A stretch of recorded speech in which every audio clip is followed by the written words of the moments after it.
बिस्मिल्लाहिर्रहमानिर्रहीम। अल्लाहुम्मा सल्ली अला मुहम्मद व आलि मुहम्मद। आप देख रहे हैं फैक्ट्स विद यासिर यासीन और कुछ अहम खबरें आपके साथ शेयर करते हुए आपको ये बताते चलें कि कतर दोहा में जारी ईरान अमेरिका मुज़ाकराती जो दौर था वो ख़त्म हुआ और अब मुज़ाकराती दौर की जो नई तारीख सामने आई है वो 18 जुलाई है। मुज़ाकरात का जो अगला दौर है वो 18 जुलाई को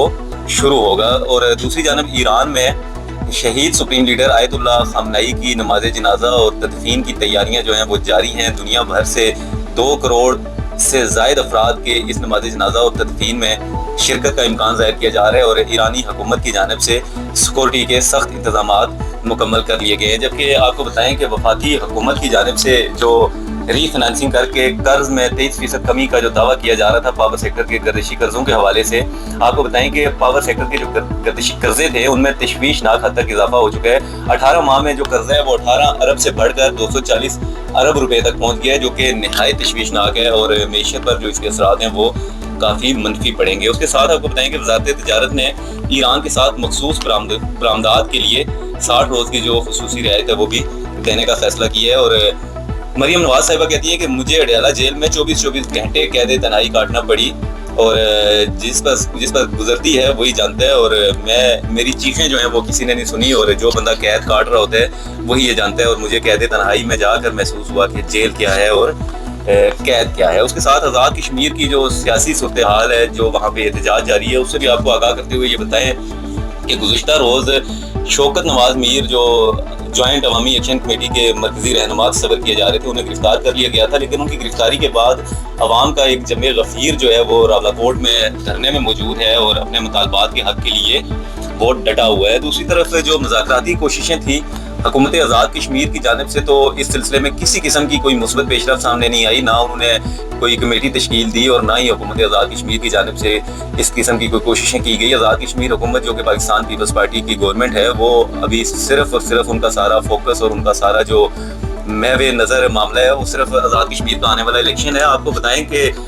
गुज़िश्ता रोज़ पाकिस्तान पीपल्स पार्टी के जो रहनुमा थे तनवीर इलियास, उन्होंने इस्तीफ़ा दे दिया था। उसके साथ आज की जो अपडेट्स हैं उसमें आपको बताएं कि तकदीस गिलानी साहिबा मेंबर हैं कानून साज असम्बली की,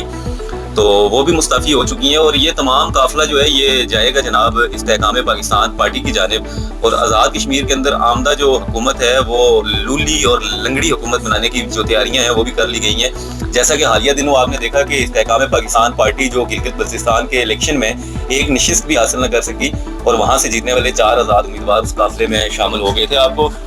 बताते चलें कि आज ताहिर खोखर साहब जो कि MQM के टिकट से जीत कर मेंबर कानून साज असम्बली रहे आज़ाद कश्मीर के 2006 के इलेक्शन में, वो भी इस्तेहकाम पाकिस्तान पार्टी में जा चुके हैं। इसी तरह कोटली से मुस्लिम लीग नून के मलिक जुल्फ़िकार और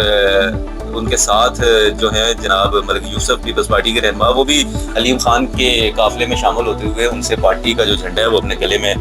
डलवा चुके हैं। और आपको ये भी बताएं कि तनवीर इलियास भी अपने ग्रुप के साथ इस्तेहकाम पाकिस्तान पार्टी में जाने के लिए तैयार नज़र आ रहे हैं। उनके साथ अली शान सोनी भी होंगे और दीगर कुछ मेम्बरान भी उनके साथ इस्तेहकाम पाकिस्तान पार्टी में जा सकते हैं। जबकि आज जो मुस्तफ़ी खातून मेंबर कानून साज असम्बली हुई हैं, ये किसी दौर में मुस्लिम कॉन्फ्रेंस में होती थी, उसके बाद ये पीपल्स पार्टी में शामिल हुई, फिर इन्होंने PTI ज्वाइन की और ये मेंबर कानून साज असम्बली मुंतखब हुई और PTI के टिकट्स पर मुंतखब होने के बावजूद ये पाकिस्तान पीपल्स पार्टी के काफ़िले का हिस्सा बनी थी और आज इन्होंने पाकिस्तान पीपल्स पार्टी भी छोड़ने का फैसला कर लिया। आपको बताएं कि आज़ाद कश्मीर के अंदर जो रियासती जमातें हैं जिनमें सर फहरिस्त आज जम्मू कश्मीर मुस्लिम कॉन्फ्रेंस है और जम्मू कश्मीर पीपल्स पार्टी है, इन 2 जमातों को आज़ाद कश्मीर भर से जो उम्मीदवार हैं वो तो नहीं मिल सके और बाज़ जो मखसूस हल्के हैं उन पर इनके उम्मीदवार कानून साज असम्बली के जो उम्मीदवार हैं वो मौजूद हैं और जो रियासती जमातें हैं वो आज़ाद कश्मीर भर में अपने उम्मीदवार तो नहीं दे सकी। लेकिन इक़्तिदार की जो पुजारी और इक़्तिदार की जो हामी जमातें हैं और इक़्तिदार जिनके पास रहा उनमें अलबत्ता तोड़ फोड़ और परिंदों की जो उड़ान है वो जारी है। अब आवाम को ये सोचना चाहिए कि इक़्तिदार का जो म्यार है वो महज ये होगा कि अगर टिकट ना मिले तो आप जमात छोड़ दें और टिकट मिले तो आप दूसरी जमात में चले जाएं। ये जो सियासी रवैये हैं, इन्हीं रवैयों के सबब आज आज़ाद कश्मीर की जो अवाम है वो सड़कों पर मौजूद है। यही हॉर्स ट्रेडिंग और यही जो सियासी नापुख्तगी का मुजाहरा किया जाता रहा, इसी रवैयों ने अवाम को इस सियासी निज़ाम से एतबार उनका मुकम्मल तौर पर उठा दिया गया और इन लोगों को ये सोचना होगा कि ये मामला जो है वो किस जानब जा रहा है।